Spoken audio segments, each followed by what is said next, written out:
नमस्कार, media pulse में आप सबों का स्वागत है और मैं हूं संतोष सिंह। जी हाँ, और मीडिया पल्स में हम आपको लगातार हर दिन सुबह अखबार की खबरों पर चर्चा करते हैं कि अखबार में आज की क्या खास खबरें रहीं, किन खबरों पर अखबार का फोकस रहा और उस फोकस के पीछे अखबार की व्यावसायिक मंशा क्या है, राजनीतिक दबाव क्या है उस खबर को लेकर।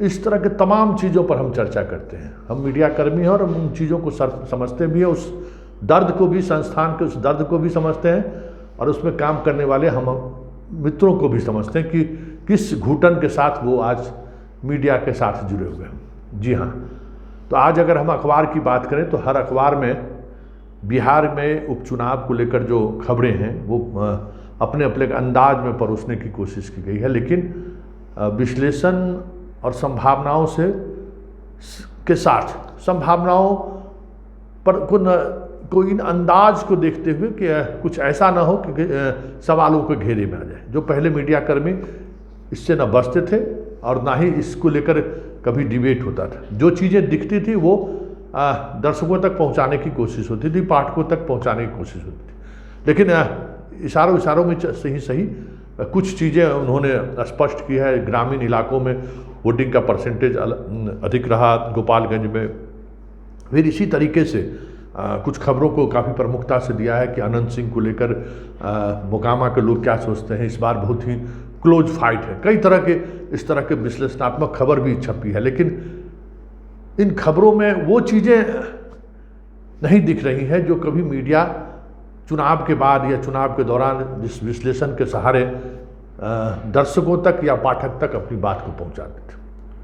चलिए अब हम दूसरी खबर की बात करते हैं और वो खबर भी सत्ता के गलियारे से है। और गुजरात में चुनाव की घोषणा हुई, लेकिन किसी ने ये सवाल नहीं किया। भले ही इलेक्शन कमीशन ने सफाई दी कि हम एम्पायर की भूमिका में हैं, क्रिकेट की एम्पायर की भूमिका में हैं और हमें इस तरह की आलोचना सहनी पड़ती, लेकिन सबसे बड़ी बात यह है कि कम से कम किसी भी चुनाव में 45 दिनों का वक्त दिया ही जाता है। ये परंपरा नहीं रही है, एक प्रोसेस रहा है जो पूरी चुनावी प्रक्रिया की। अब आप 3 तारीख को घोषणा करते हैं, एक तारीख को पहला चुनाव है, 5 को दूसरा चुनाव है, 8 को घोषणा है। मतलब जहां 1 तारीख को चुनाव होगा वहां 27 दिन उसको मिला। इस दौरान नॉमिनेशन की प्रक्रिया होगी, नाम वापसी की प्रक्रिया होगी, उम्मीदवारों के चयन की प्रक्रिया होगी। तो आप इतना कम वक्त कैसे दे सकते हैं? इस 27 दिनों के अंदर में, 30 दिनों के अंदर में कैसे एक राजनीतिक दल पूरे विधानसभा क्षेत्र के उम्मीदवारों की सूची, कौन उम्मीदवार उनके होंगे, उनकी सूची तय कर दे। कई तरह की बैठकें होती हैं। तो आप उन सब प्रोसेस को रोकने का काम किया है, तो सवाल उठना लाजमी है। लेकिन किसी मीडिया हाउस ने इस पर सवाल नहीं खड़ा किया। ये एक बड़ा सवाल है। क्या ये 10 वर्ष पहले ये स्थिति थी मीडिया का? इलेक्शन कमीशन इस तरह के दुस्साहस कर सकता था जो दुस्साहस आज कर रहे हैं?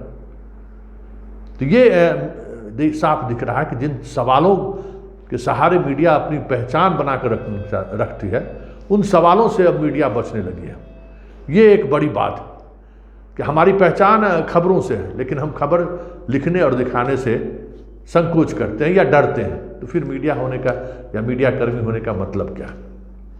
चलिए अब एक और खबर पर हम चर्चा कर लेते हैं और चर्चा करते हैं हेमंत सोरेन के ईडी को लेकर। जिस तरीके से उनका बयानबाजी आ रहा है लगातार, वो कह रहे हैं कि हम चुनौती दे रहे हैं, वो हमको जिस अंदाज में हमसे वो मिलना चाहते हैं वो मिल सकते हैं, हम पूरी चुनौती दे रहे हैं, हमें गिरफ्तार कर ले।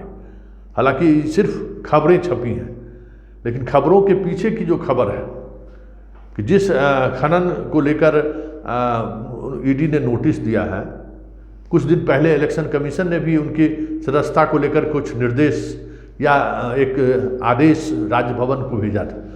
वो अभी तक क्या आदेश आया, उस आदेश पर क्या कार्रवाई हुई, जनता तो छोड़िए, मीडिया के डोमेन में भी अभी तक बात नहीं सामने आई है।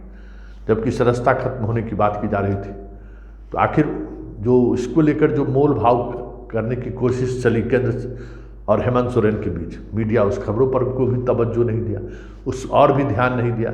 फिर ये जो ईडी की कार्रवाई शुरू हुई है, उसके पीछे की सियासत क्या है, इसको भी उस तरीके से जिस तरीके से मीडिया को रखनी चाहिए थी वो उससे मीडिया बच रही है।